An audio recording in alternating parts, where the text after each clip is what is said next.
শীতকালে বাচ্চাদের skin dry হয়ে যাওয়ার জন্য বাচ্চাদের নানা রকম স্কিন র্যাশ হয়। দুটো কমন র্যাশ নিয়ে আমি আজকে কথা বলবো। বাচ্চাদের যেটা হয়, একটা হলো সেবোরিক ডার্মাটাইটিস আর আরেকটা হলো এক্সিমেটাস বা অ্যাটোপিক ডার্মাটাইটিস।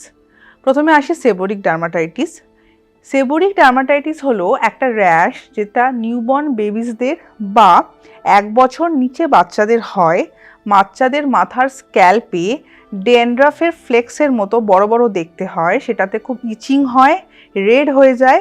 অনেক সময় সেই ফ্লেক্সগুলো ওঠানোর চেষ্টা করলে সেখান থেকে ব্লিডিং হয় বা সিরিয়াস স্কিন ইনফেকশনও হতে পারে।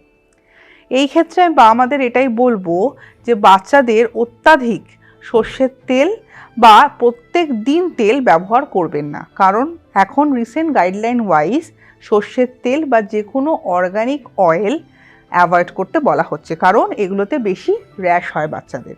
সেকেন্ড কথা হলো, এই র্যাশটাকে রিমুভ করবার জন্য কিছু স্পেশাল মেডিকেটেড শ্যাম্পু থাকে, সেই শ্যাম্পুটা ইউজ করা এবং কিছু লোশন ইউজ করলে আপনার বাচ্চার কিন্তু এই র্যাশটা একদম ঠিক হয়ে যাবে।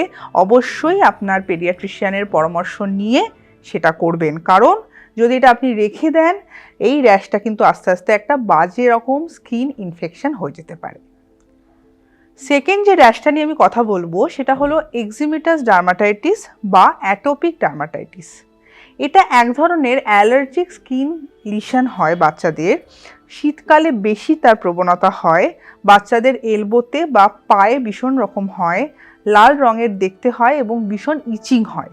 এই ক্ষেত্রেও আমরা যেটা বলি যে স্কিনটা অত্যাধিক ড্রাই হওয়ার জন্য এই র্যাশটা হচ্ছে, তো সেই ক্ষেত্রে ইমোলিয়েন ব্যবহার করতে বলি আমরা, যেটা স্কিনটাকে হাইড্রেট করবে।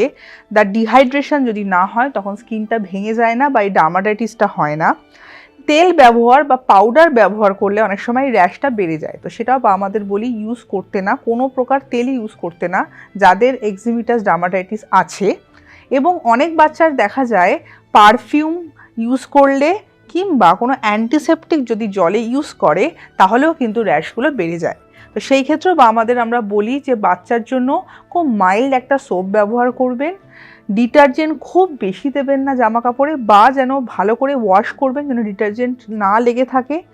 আপনার অ্যান্টিসেপটিক মেশানো জলে চান করাবেন না এবং ইমোলিয়ান ব্যবহার করবেন, তাহলে দেখবেন আপনার বাচ্চার এই ইচিং বা এই ধরনের ডার্মাটাইটিস থেকে অনেকটা ভালো থাকবে। Peerless Hospital, restoring health.